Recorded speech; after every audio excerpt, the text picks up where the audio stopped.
we believe we're going to have to work really, really hard to beat England. It's not going to be a walkover for sure, and we're prepared for that.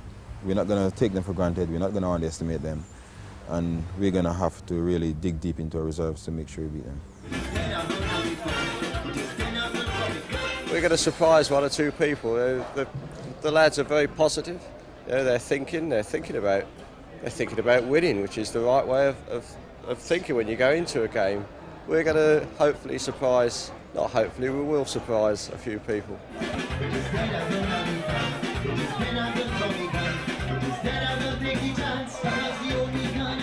Needed England from the start to be really above average, above par to compete. I know from my previous experiences here as a captain, as a player, that if you come anything less than that, you're going to come second comfortably. Because let's make no bones about it, we are not the world's greatest test side. We've got players coming up who could develop into a good test side, but we're not actually sure it's going to happen yet. So England currently needed to perform above their best to compete. There was an air of excitement about the selection. Atherton had just got a great victory at the Oval, but it was clear that England had to get off to a good start. In 1990, when Gooch went there, they caught the West Indies on the hop in the first Test match. They bowled to a very rigid game plan, gave nothing away in the field, and bowled the West Indies out for 160 odd. Then managed to push home their advantage, with Lamb getting 100 and a lead of 200 set up the winning position for them. Devon Malcolm was the real express package. He was the surprise package. He got 4 for nothing in the second innings, and he was the difference between the two sides in the end. This time, of course, we played them in the first one-day international, beat them very well in Barbados, but by the time the West Indies arrived in Jamaica, they were very focused and very determined to come back in the first Test. He's caught behind. We've had our chances, and so therefore we've only ourselves to blame. You know, at Kingston, having won the toss, 120 for none was a great position to be in. Out. That's out. Got him. And he's bowled in. Oh, that's out too. That's in front. And he's gone, yes. And then having them 24 for 3 as well. He's gone. Well, ball cutting, big appeal. Oh, he's gone. Shot. But out. The West Indies side is developing as well. They've got a young middle order, but I think what was so impressive, particularly about the first Test, was the way Lara batted, and then Atherton and Jimmy Adams. Jimmy Adams particularly, nobody had ever heard of him really, and they played with composure. And that's something about playing in a good side. It brings the best out of people. Young players come in and they play with confidence and they have a resilience which gets them out of trouble. Having conceded a first innings lead, England were then always going to be under pressure, and we had this magnificent spell of sustained hostile bowling from Courtney Walsh, which really brought home what it's like to play against the West Indies in their own backyard, and quite frankly we weren't good enough to stand against it. It was vital that England came out of Guyana with a draw at least. Guyana is the flattest wicket in the Caribbean, and it was the one place where you felt our batsmen could play their pace bowlers. But Desmond Haynes had played himself into form in the one-day internationals. Young Jimmy Adams carried on in the rich vein of form that he was in, got a superb 100. And Chanderpaul, making his debut, did all that the locals asked of him and got a very good 60. Facing a daunting first innings deficit, England really were always going to be under pressure. And despite the fact that it was a flat wicket, we never looked as though we were going to save the match. You'd never play the West Indies on a more docile wicket than that. Certainly, you know, generally your batters get your draws and your bowlers win you the match. It was always going to be difficult to win that match, you know, because the conditions weren't ideal for bowling them out. But certainly we should have drawn the game, I felt. You know, I'd like to go on and get 2 centuries in every Test match series, 5 Test match series I've played, and I'm yet to do that. I've had a great Red Stripe Cup. You know, I've got 167 in the second Test match. I'm still looking forward to something big. I'd like to go on and get a triple century. Hopefully, I'll go on and end the season very well. England's game plan had always been to go to Trinidad no more than 1 down. It was there that they felt they had a result wicket which would suit the English seamers and give them their best chance of winning. In 1990, Graham Gooch's side went there with the luxury of a 1-0 lead, won an important toss, and then reduced West Indies to 29 for 5. Although the West Indies fought back with a good innings of 98 from Logie, Still, England established a vital lead of 89. Now, at that point, Greenidge and Haynes, for the first time in the series, put together a big partnership, and it looked as though England had lost their advantage. But Devon Malcolm, with 3 wickets in 4 balls, turned it all round again and left England facing just 150 to win the match. 3 things went against England. Graham Gooch had his hand broken, it rained for most of the afternoon, and then there was some dreadful time wasting by Desmond Haynes, which left England 30 runs short with 5 wickets down. Ironically enough, it should have been the same sort of score that England were chasing on the last day in Trinidad this time. For 3 days we played well. I felt the bowling came together at last. You know, we looked reasonably sharp in the field.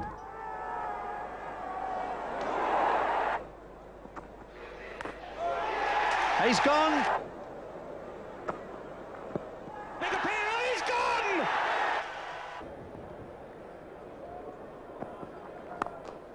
Well, that's a fine shot, half volley down the ground for 4. And our tail-enders gutsed it out to get us to a decent score. Kenny Benjamin. Well, he's hit that very well. That's not the shot of a tail ender. It was so disappointing, really, the way the 4th day fell apart. I didn't feel we bowled badly that morning, but obviously we dropped a couple of crucial catches, and I felt at the end of the day, drop catches cost us that match. He's dropped it. Well, my goodness gracious. It's not just Hickey, you know, I dropped Desmond in the first innings. That's... Oh! Thorpe dropped Richie Richardson, but I don't think they were as costly as the first miss by Hickey off Chandrapal.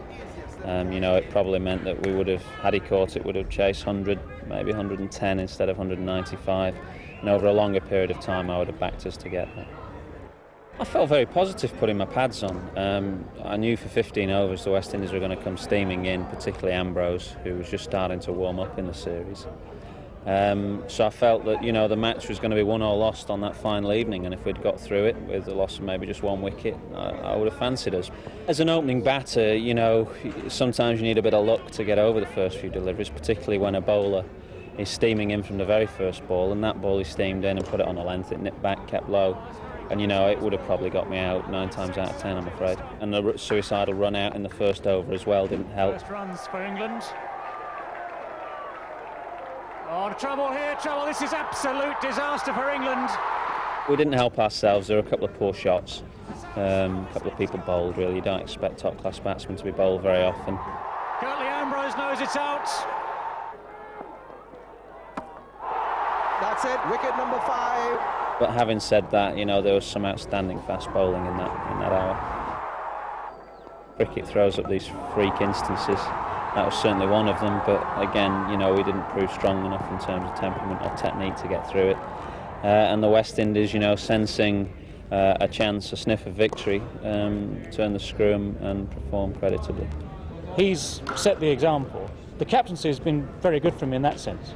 I think he's learning a lot about captaincy elsewhere because, I mean, basically a tour of the West Indies like this tests absolutely every facet of your ability as a captain. You know, basically, if you're honest, know that you're captaining the weaker side. That's never easy. Atherton's resilience has been the real strength of the side. He must have been desperately low after the devastation of Trinidad, and of course England performed very badly as well in the President's 11 game in Grenada. I personally was at a pretty low ebb in Grenada watching because it was a crap performance, really. I think the turnaround in the 4th Test match in Bridgetown was one of the most remarkable that anybody can ever have seen. It's been so easy in the past for sides to go 3-0 down and really just be looking for the first plane out. And it all came down to the strength and resilience of Atherton and Stewart. It must have been daunting to go and bat on the first day, knowing what had gone on behind them. And yet they put together a magnificent partnership, 170 odd, and that really got England back on the tracks. You've got the wonderful stroke play of Stewart, and he really has blossomed on this tour, but also the technical, obdurate adhesiveness of Atherton, and they really have picked England up and put them back on the map again. That's it. Alex Short's got his 100. Kensington rising to him. It's gone the edge and it's easily taken. The third rock that England have built their foundations on has been Fraser, and it's great to see him back to somewhere near his best. I mean, he's the guy that you would put in first on every team sheet. He's got a huge heart, he's a great competitor, and this was a marvellous achievement, 8 wickets in the first innings. He's gone! Fraser's got his 6th! What was even more impressive about the game was that we should have had a lead of 150 and ended up with a lead of just 51. Now, again, it would have been very easy to have let that advantage slip, and the here we go again syndrome. But full credit to Stuart. I mean, he produced an innings of magnificent proportions to bat it out, to battle it out, and it was the most professional performance that I've seen in all my days of playing or watching cricket. And there it is! Alex Stewart has become the first Englishman to score a century in each innings of a Test match against the West Indies. He really did play superbly in Barbados. 200s against the West Indies in the same match is magnificent play in anyone's book. It's hardly been done before by anyone, never been done before by an Englishman. And so the confidence he must gain from that is immeasurable. And you've got him and Michael Atherton at the top of the order, both of whom have played very well and very consistently really through the tour. And it's so important to have good openers in any Test match side. If you've got good, reliable openers, then the whole thing gets off to a good start. If you have to wait till numbers 4 and 5 come in to get your best players in, then already you're going to find yourself under pressure in most games. So that, in many ways, is the best positive thing to come out of this tour for England. There was crucial support from Graham Hick, who on the third afternoon, when it all could have gone wrong, was there, and he survived with Stuart, which allowed them to build a platform on the 4th day. I think Hick has actually emerged as a Test match player on this tour. And then, of course, later on, down the line, you had Graham Thorpe, who's played 1 good innings already on this series. He's already scored a Test match 100 against Australia. He played his most fluent innings for England. He got Stuart through a sticky patch, and they hammered home the advantage to the extent that they batted West Indies out of the game. What they've managed to do in Barbados, which was good, is have 2 or 3 people performing at any one moment, as it were. Angus Fraser bowled superbly in the first innings and got his 8 for. Andrew Caddick, wicketless in the first innings, came through in the second innings when Angus Fraser didn't take his wickets. Caddick gets 5 in the second innings. Caddick has now got a chance of developing into a proper Test match bowler. To take 6-wicket hauls, 5-wicket hauls, it takes determination, it takes some ability. What he's got to work on now is, again, consistency himself, because if you're going to be critical about him, he's bowled too many bad balls in amongst it all. There are times where he's looked half the bowler, times where he's looked a full bowler. Phil Tufnell bowled well. It's nice to see him back in the side again, because he bowled with control, he bowled with purpose, he gave good support to the seamers. Chris Lewis didn't really feature much in this particular match, but we're getting towards having a reliable all-round attack. All over. England have won. There's no way that I would have said to you before the Barbados Test match, look, they just had a couple of hiccups, they're going to come back and really cream the West Indies, batter them to all parts of Bridgetown, because it wasn't on the cards at all. You've got to give them credit because they were determined, they were very determined, they looked keen, and they played well enough to win. I'd like to say congratulations to Alex Stewart, who played exceptionally well. I always thought that he was going to get runs because he was always positive. In the very first Test match, he was playing his shots, he was positive, and I knew it was just a matter of time before he got some runs. I haven't got 200s in the game at any standard before, and to do it here in Barbados against the West Indians is a good achievement. Now I'm very happy, very proud.